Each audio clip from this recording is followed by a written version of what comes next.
নমস্কার, নববার্তা বাংলা নিউজে সবাইকে স্বাগত জানাই। আজকের সংবাদ শিরোনাম। বাংলায় এই মুহূর্তে ভোট হলে কারা করবে বাজিমাত, কি বলছে সিভোটারের সমীক্ষা জানুন।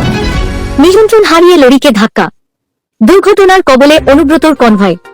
কেষ্ট কেমন আছেন জানতে খবরে নজর রাখুন। ঘনিষ্ঠ মুহূর্তে পাকটাও শিক্ষক শিক্ষিকা, চিৎচিকার কাণ্ড কালনার সাতগাছিয়ার স্কুলে।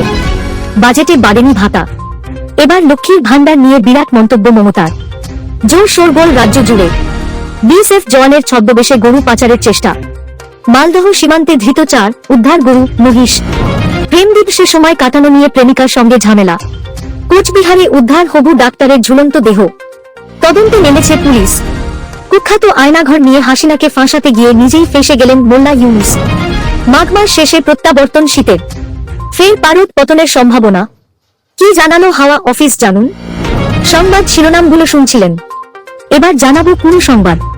প্রতিদিনের খবরের টাটকা আপডেট পাওয়ার জন্য আমাদের নববার্তা ইউটিউব চ্যানেলটিকে সাবস্ক্রাইব করুন। আসছি বিস্তারিত খবরে। 2025 এ রাজধানী দিল্লি জয়ের পর এবার 26-এর বাংলা বিধানসভা ভোটকে টার্গেট করেই পশ্চিমবঙ্গ দখলে ঝাঁপিয়ে পড়তে চাইছে বিজেপি। যমুনা পাড়ের গেরুয়া ঝড় দেখে 2026 সালে ভাগীরথীর তীরে ঝড় তোলার বিষয়ে আশাবাদী বিজেপি নেতৃত্ব। তবে এই মুহূর্তে যদি বাংলায় ভোট হয় তাহলে তৃণমূল এবং বিজেপির মধ্যে কোন দলের জয়ের সম্ভাবনা বেশি? ইন্ডিয়া টুডেসি ভোটারের সমীক্ষা বলছে এই মুহূর্তে বাংলায় ভোট ভাগে বিজেপি থেকে 6% এগিয়ে রয়েছে Trinamool. India Today mood of the nation poll project করে জানা গিয়েছে এখন বাংলায় ভোট ভাগে তৃণমূলের পক্ষে রয়েছে 46% ভোট। অপরদিকে বিজেপির ক্ষেত্রে ভোট ভাগের পরিমাণ মোটামুটি 40%। যদিও লাগাতার একাধিক বিভাগে দুর্নীতির অভিযোগ এবং সন্দেশখালী, আরজিকর, জয়নগরের মতো ঘটনা তৃণমূল সরকারের বিরুদ্ধে বিরূপ প্রভাব ফেললেও দীর্ঘ 15 বছর ক্ষমতায় থাকার ফলে বেশ কিছু বিষয়ে বেশ অ্যাডভান্টেজে রয়েছে তৃণমূল। আর তারই মধ্যে অন্যতম হল সংখ্যালঘু ভোট। অপরদিকে আসা যাক বিজেপির দিকে। রাজ্যে দিন দিন জনপ্রিয়তা বৃদ্ধি পাচ্ছে পদ্ম শিবিরের। এছাড়াও মহারাষ্ট্র, ওড়িশা, দিল্লির মতো একাধিক রাজ্যে বিরাট পালাবলের ফলে বাংলা জয়ে বাড়তি আত্মবিশ্বাসের সঙ্গে নেমেছে গেরুয়া শিবির। এই মুহূর্তে 40% ভোট ব্যাংক থাকলেও আগামী কয়েকদিনের এটিকে আরও বাড়াতে উদ্যোগী বিজেপি। তবে সিভোটের সমীক্ষা বলছে কিছু ক্ষেত্রে পিছিয়ে রয়েছে বিজেপি। তার মধ্যে অন্যতম সংগঠনের তুলনামূলক অভাব এবং একই সঙ্গে মমতা বন্দ্যোপাধ্যায়ের বিরুদ্ধে রাজ্য দলের প্রধান মুখ হয়ে ওঠার জন্য শক্তিশালী নেতৃত্বের অভাব রয়েছে বলেই মনে করছেন রাজনৈতিক বিশ্লেষকরা।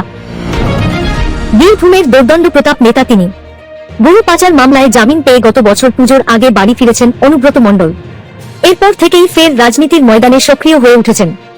এবার তাকে নিয়েই সামনে আসছে বিরাট খবর। দুর্ঘটনার কবলে পড়ল কেষ্টর কনভয়। জামিন পেয়ে বীরভূমে ফেরার পর থেকেই ফের অ্যাকশনে দেখা যাচ্ছে অনুব্রতকে। প্রায় রোজই কোনো না কোনো কর্মসূচি থাকছে তার। এর মাঝেই বিপত্তি।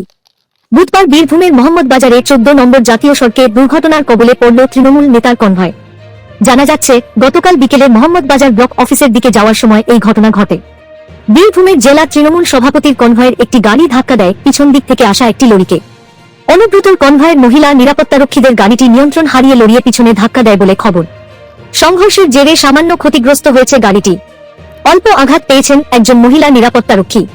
তবে বড় কোনো দুর্ঘটনা ঘটেনি। তৃণমূল সূত্রে এমনটাই জানা যাচ্ছে। সাতগাছিয়া জিএসএফপি বিদ্যালয় এক শিক্ষক এবং এক শিক্ষিকার অন্তরঙ্গ মুহূর্তের দৃশ্য দেখে হতবাক স্থানীয় বাসিন্দারা। স্কুলের ভাবমূর্তি নষ্ট হচ্ছে, শিক্ষক শিক্ষিকাকে পাঠানো হোক অন্যত্র। এই স্কুল থেকে এমনই দাবি নিয়ে এদিন বুধবার কালনা 2 নম্বর ব্লকের সাতগাছি গ্রাম পঞ্চায়েতের প্রধানের কাছে একটি মাস পিটিশন জমা দিল স্থানীয় এলাকার গ্রামবাসী ও একই সঙ্গে স্থানীয় স্কুলের অভিভাবকরা। তাদের দাবি গত শুক্রবার স্কুলের মধ্যেই স্কুলের প্রধান শিক্ষক পুলক মণ্ডল ও এক দিদিমণি অন্তরঙ্গ মুহূর্তে তারা ধরা পড়েন।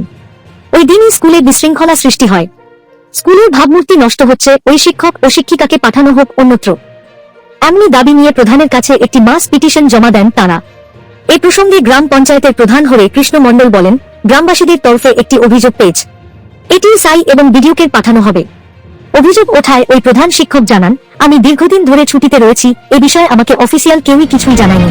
বিধানসভার অধিবেশন থেকে বেরিয়ে আসার পর রাজ্য সরকারকে তীব্র আক্রমণ শানান রাজ্যের বিরোধী দলনেতা শুভেন্দু অধিকারী।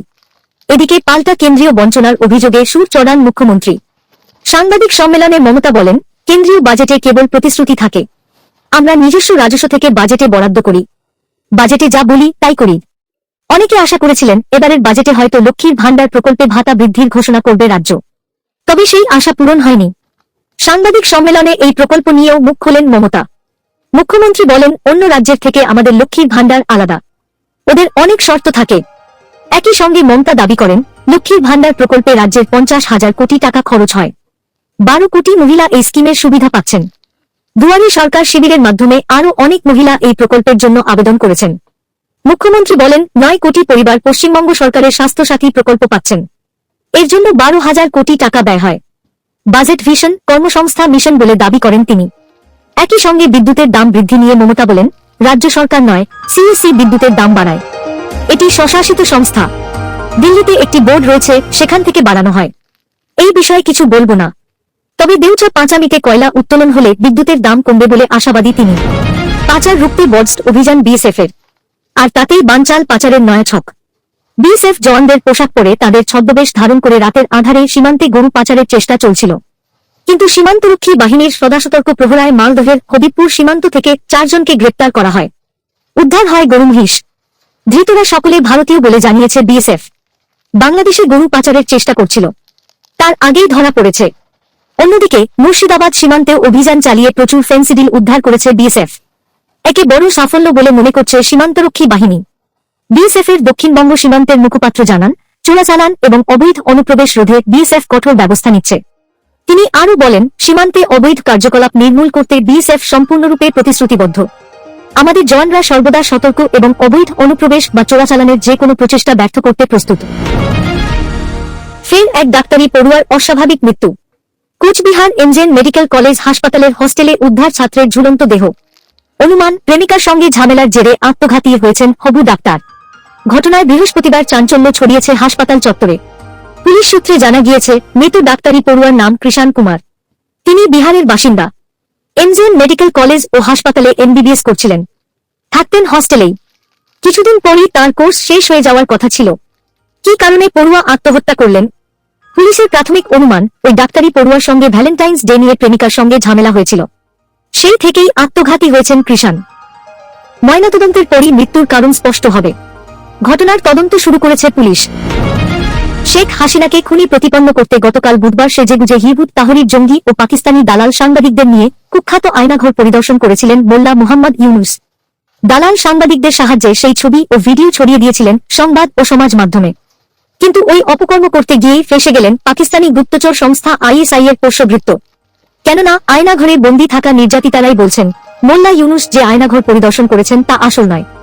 গত 6 মাস ধরে ওই আয়নাঘর সাজিয়ে দেশবাসীকে বোকা বানিয়েছেন। সাজানো আয়নাঘর পরিদর্শন নিয়ে অবশ্য মোল্লা ইউনুসের বাকসর্বস্ব প্রেস সচিব তথা হিজবুত নেতা শফিকুল আলম অবশ্য কোনো মন্তব্য করতে রাজি হননি। যে আয়নাঘর পরিদর্শন করেছেন মোল্লা ইউনুস তা আসল আয়নাঘর নয়। আফজাল বিন আকরাম হোসেন নামে একজন ডিজিএফআই এর আয়নাঘরে বন্দী ছিলেন।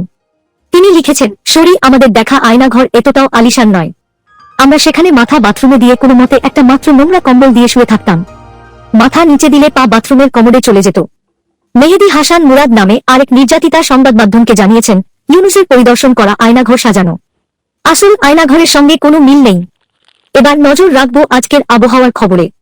সকাল হলেই কুয়াশা, একটু বেলা হলেই চড়ছে পারদ। গরম যে আসছে তা রোজই জানান দিচ্ছে আবহাওয়া। তবে এর মধ্যেই বৃষ্টির পূর্বাভাস দিল হাওয়া অফিস। আবহাওয়া দপ্তরের তরফে বলা হয়েছে, উত্তরবঙ্গে আজ এবং কাল হালকা বৃষ্টির সম্ভাবনা রয়েছে। বৃষ্টির সম্ভাবনা দার্জিলিং এবং কালিম্পং জেলায়। বিক্ষিপ্তভাবে বজ্রবিদ্যুৎ সহ হালকা বৃষ্টি হতে পারে। দার্জিলিংয়ে হালকা তুষারপাতের সামান্য সম্ভাবনা রয়েছে। উত্তর বঙ্গোপসাগরে বিপরীত ঘূর্ণাবর্তের প্রভাব রয়েছে। রাজ্যে ঢুকছে প্রচুর জলীয় বাষ্প। এর ফলে কুয়াশার সম্ভাবনা বাড়বে। বুধবার সকালে ঘন কুয়াশা, আংশিক মেঘলা আকাশ, বেলায় পরিষ্কার আকাশ। আজ ঘন কুয়াশা উত্তর ও দক্ষিণ 24 পরগনা, কলকাতা, হাওড়া, হুগলি, পূর্ব পশ্চিম মেদিনীপুর, পূর্ব বর্ধমান এবং নদিয়া জেলাতে। দৃশ্যমান তা বিক্ষিপ্তভাবে কয়েক জেলায় 200 মিটারের নিচে। বৃহস্পতিবারই 2-3 জেলাতে ঘন কুয়াশার সতর্কবার্তা। বৃহস্পতিবার পর্যন্ত তাপমাত্রা প্রায় এরকমই থাকবে, স্বাভাবিকের কিছুটা উপরে। শুক্রবার থেকে তাপমাত্রা কমার সম্ভাবনা। 2 থেকে 3 ডিগ্রি সেলসিয়াস তাপমাত্রা কমতে পারে। জেলায় শীতের আমেজ ফিরলেও শহরে কার্যত শীত উধাও। কলকাতার পারদ আর সেভাবে নামার সম্ভাবনা নেই। পরবর্তী সংবাদ দেখার আমন্ত্রণ জানিয়ে এখনকার মতো শেষ করছি। নববার্তা বাংলা সংবাদ দেখতে এবং অথেন্টিক টাটকা খবরের জন্য চ্যানেলটিকে সাবস্ক্রাইব করে রাখুন। ধন্যবাদ সবাইকে।